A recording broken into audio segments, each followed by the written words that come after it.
Abrão atingiu a idade de 99 anos e o Senhor apareceu a ele.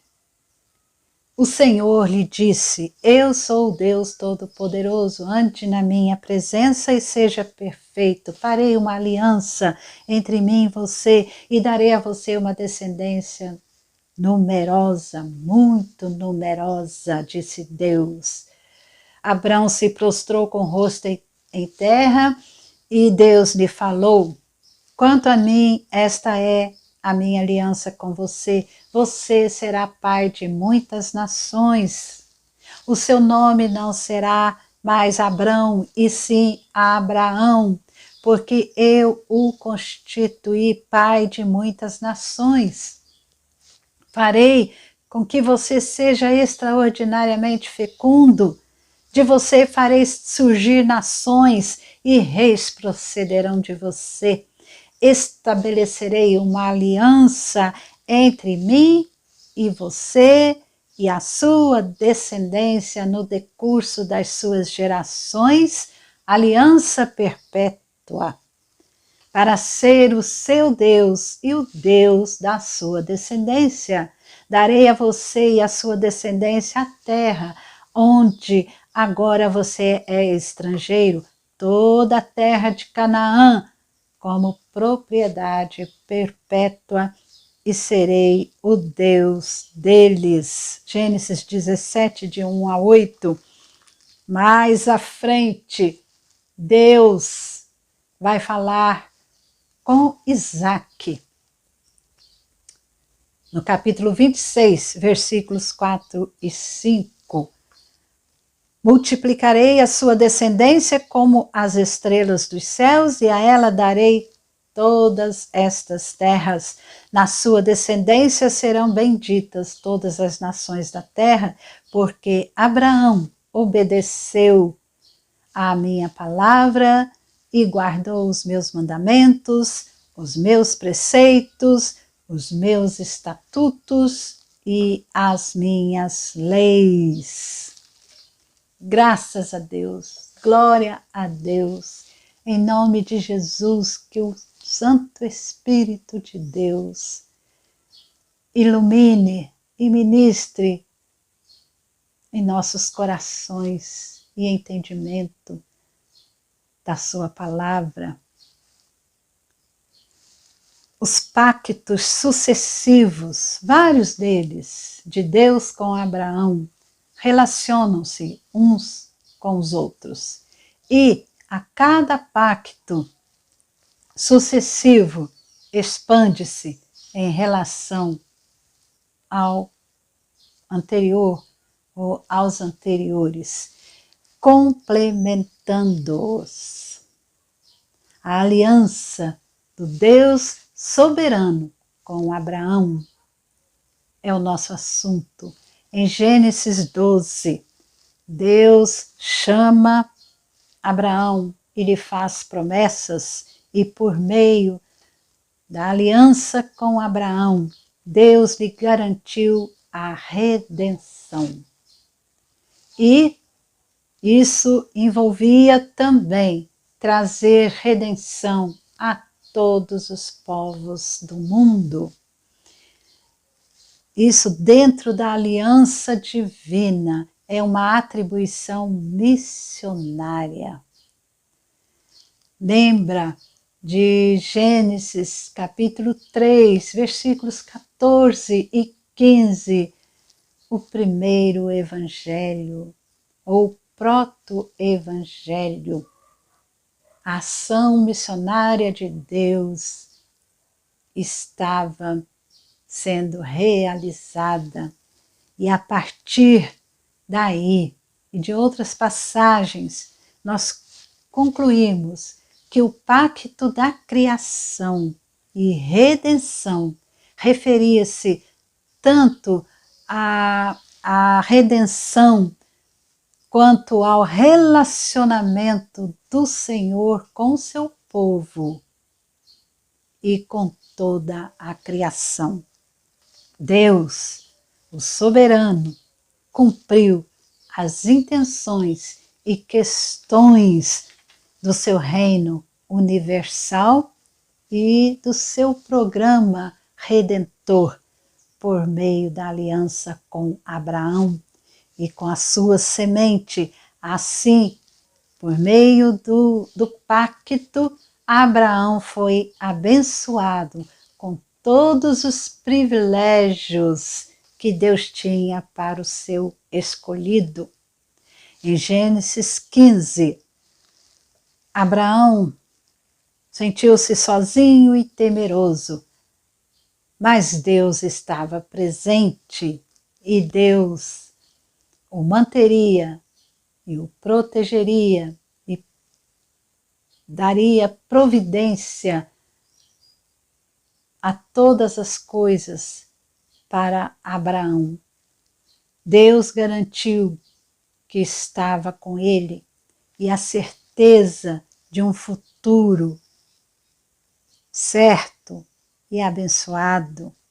E Abraão questiona, mas ele não é criticado em seu questionamento.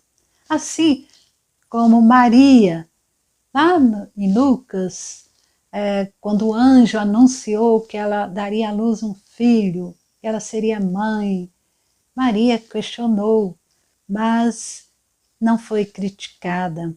Abraão, ele questiona,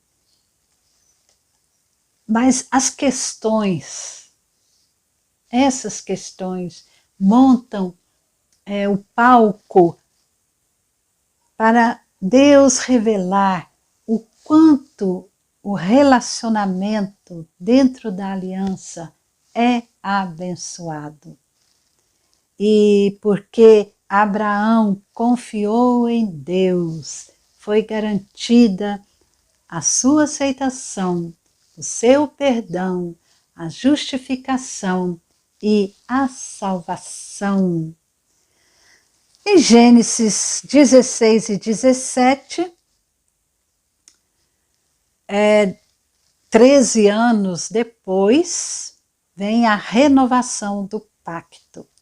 Em Gênesis 16, 16, Agar deu à luz a Ismael, que era o nome que o anjo falou para ela dar ao seu filho, e Abrão deu o nome de Ismael, e Abrão tinha 86 anos, e passaram-se 13 anos. Agora, Deus já tinha afirmado que a descendência viria do próprio corpo de Abraão, viria dele e Sara, e Deus lhe garantiu a terra.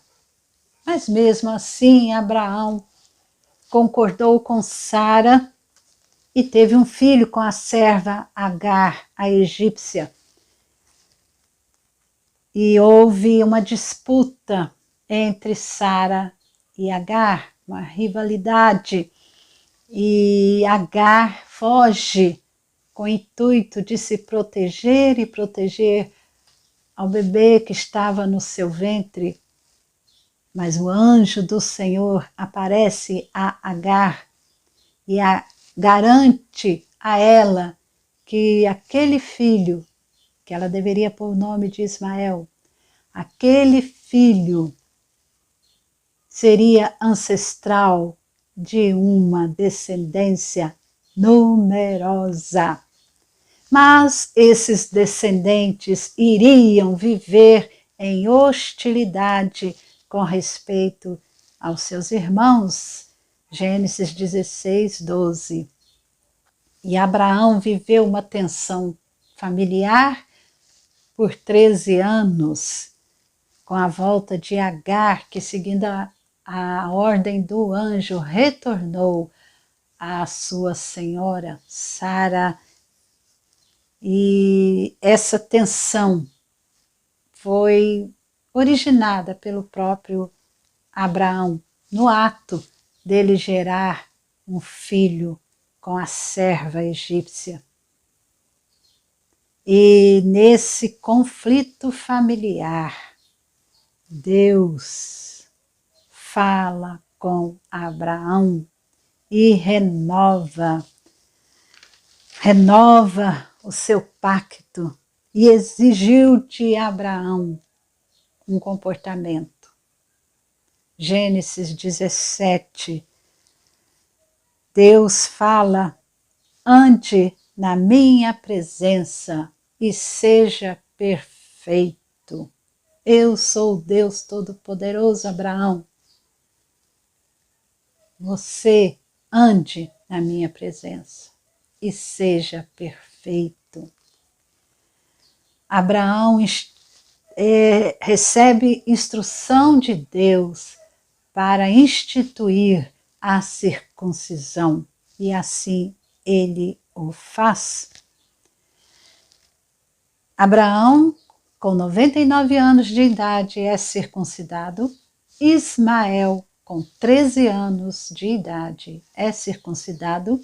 E todos os homens da sua casa, os escravos nascidos nela, como os comprados e os estrangeiros. No capítulo 18, Deus aparece a Abraão. E aqui Deus tem como objetivo comunicar duas coisas, realidades importantes a Abraão. Primeira realidade era com relação ao filho prometido. Dali a 1 ano ele nasceria. Deus diz no versículo 10 do capítulo 18, daqui a 1 ano, Sara, sua mulher, dará à luz um filho. E a segunda realidade era com relação ao julgamento que viria sobre Sodoma e Gomorra. O clamor contra Sodoma e Gomorra tem aumentado e o seu pecado é gravíssimo, disse Deus. E Deus garante a Abraão, fala duas coisas a Abraão praticamente, que todas as nações receberiam bênçãos por seu intermédio e que Abraão seria o agente mediador da aliança de Deus para as nações.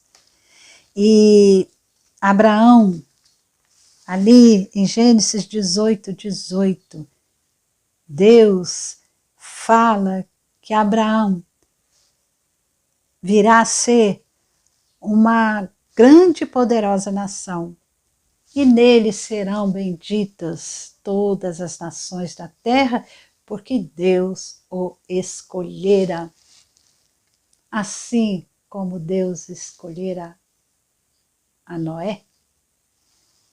Agora Deus está falando do seu descendente, do descendente de Noé, Abraão, descendente de Sem, filho de Noé. O povo de Israel é chamado de semita por causa de Sem. E Abraão ouve do Senhor que teria um filho dali 1 ano, Sara daria à luz, que seria gerado dele mesmo, Abraão,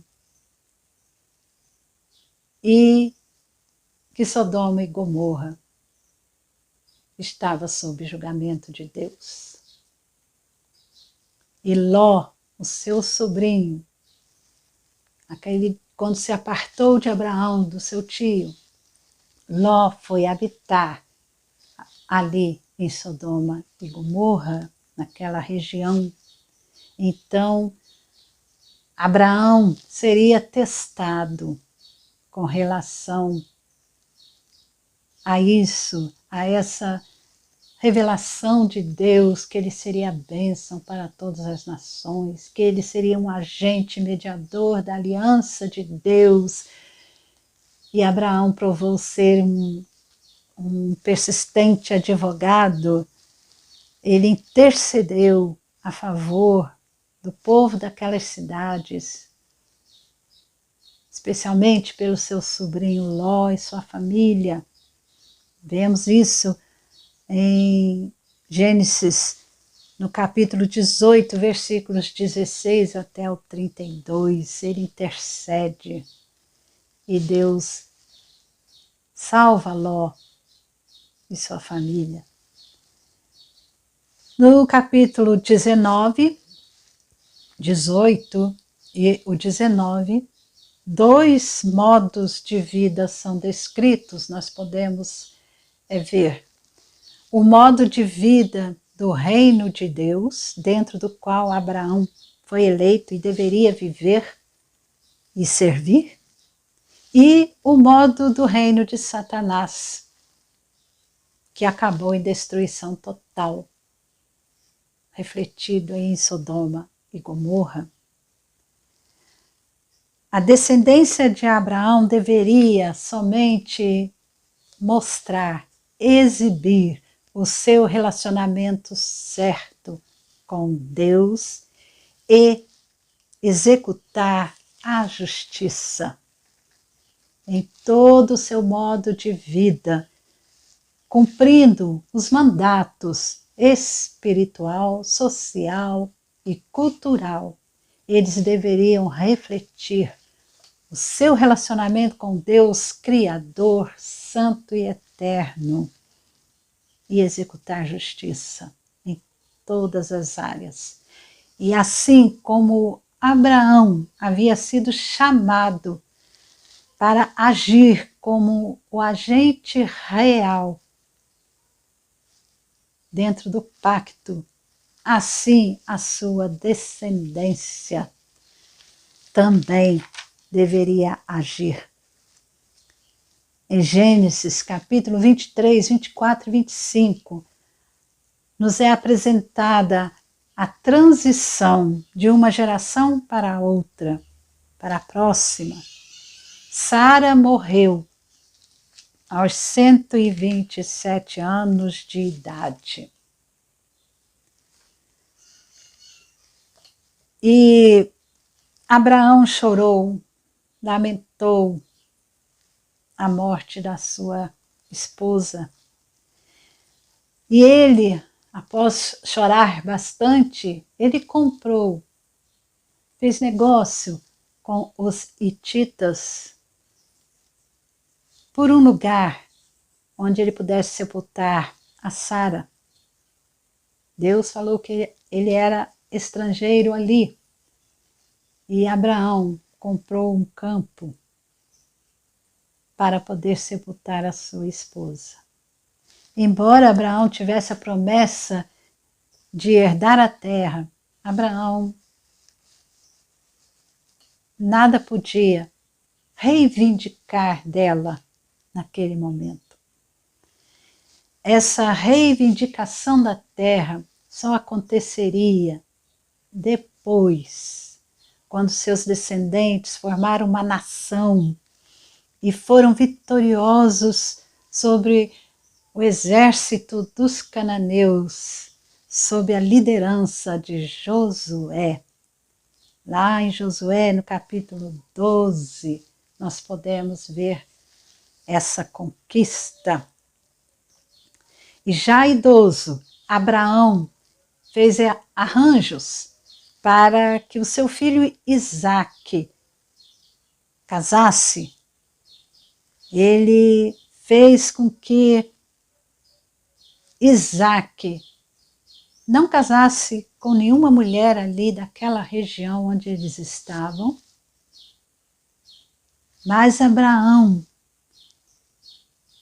ele decidiu tomar por esposa uma mulher, uma esposa para seu filho, lá do clã, da tribo de seu pai Tera, no capítulo 24 de Gênesis.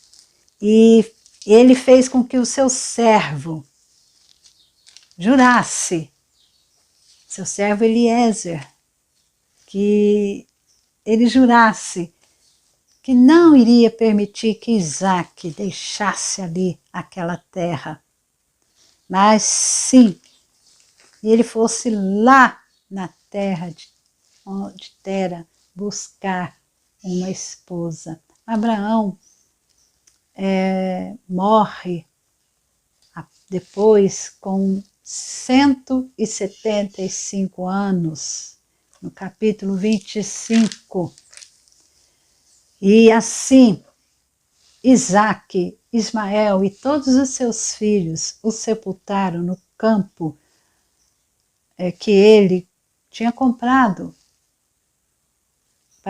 para sepultar Sara. Então Abraão foi sepultado ali também.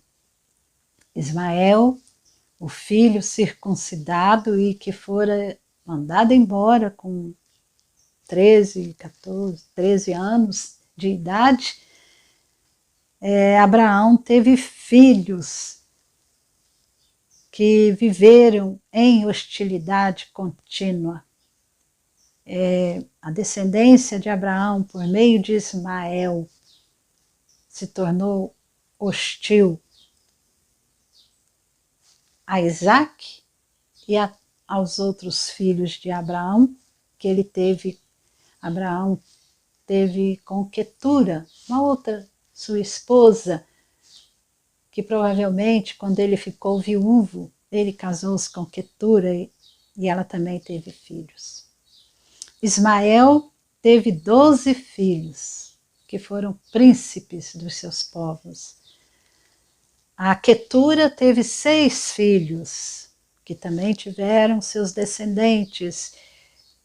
Ismael e os 12 filhos também tiveram seus descendentes, povos. Isaque casou com Rebeca e tiveram filhos, 2 filhos.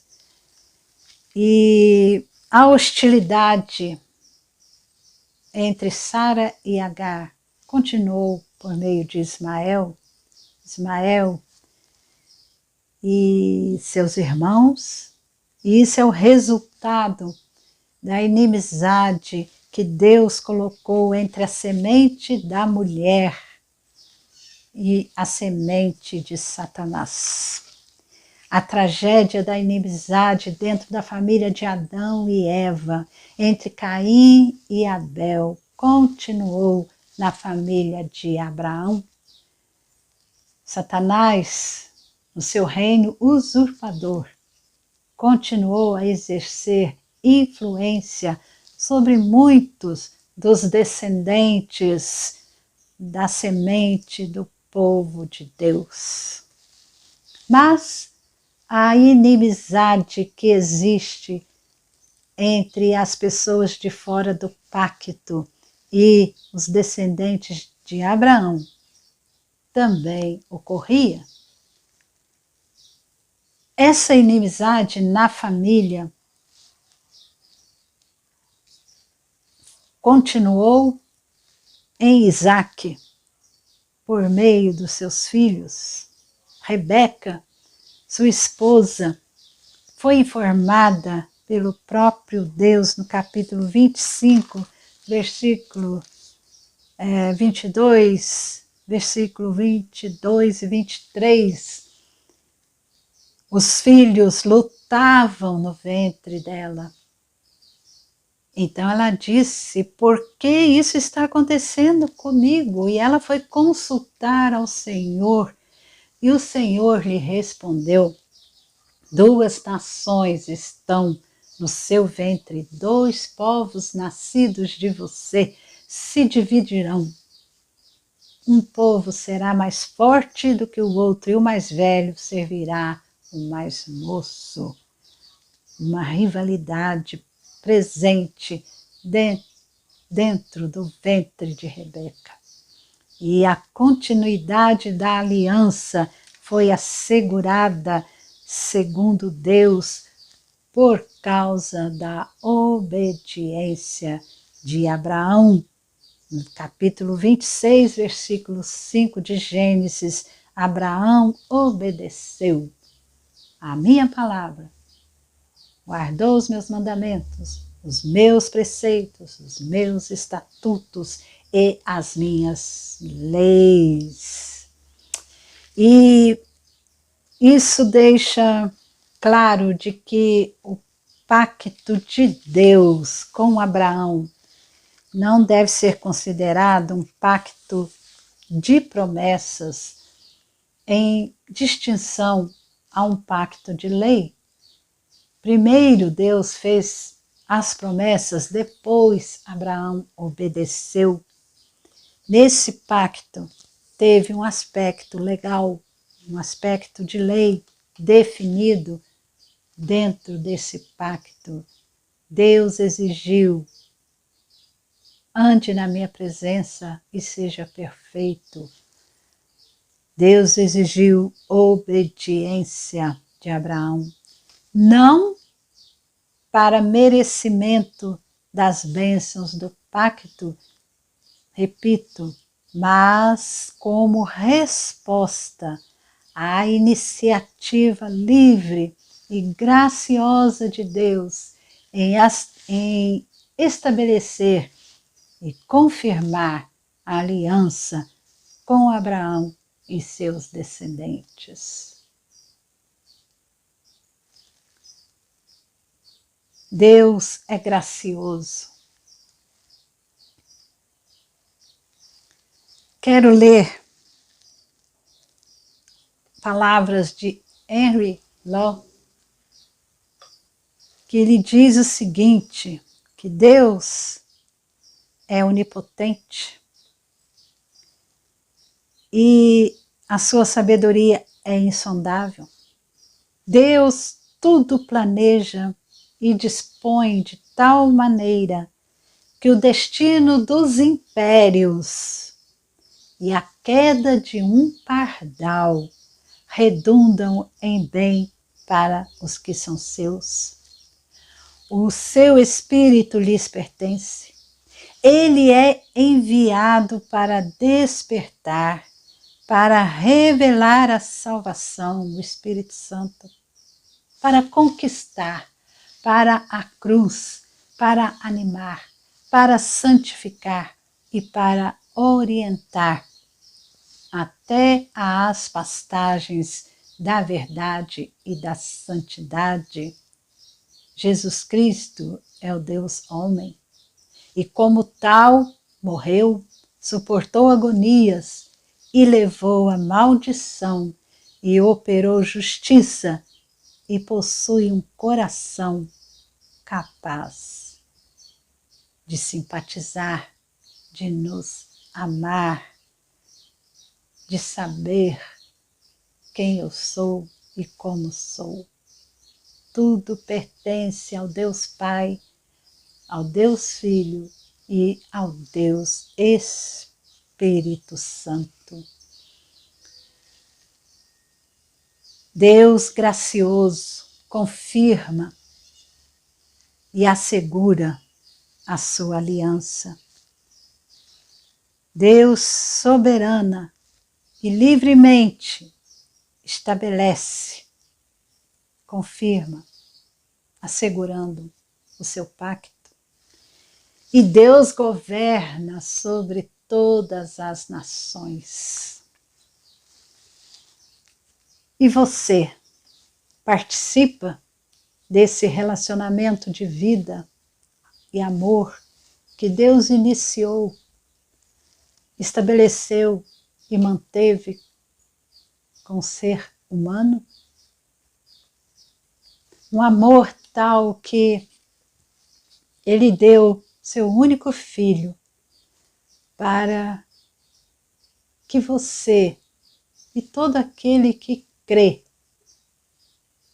não morra, mas tenha a vida eterna.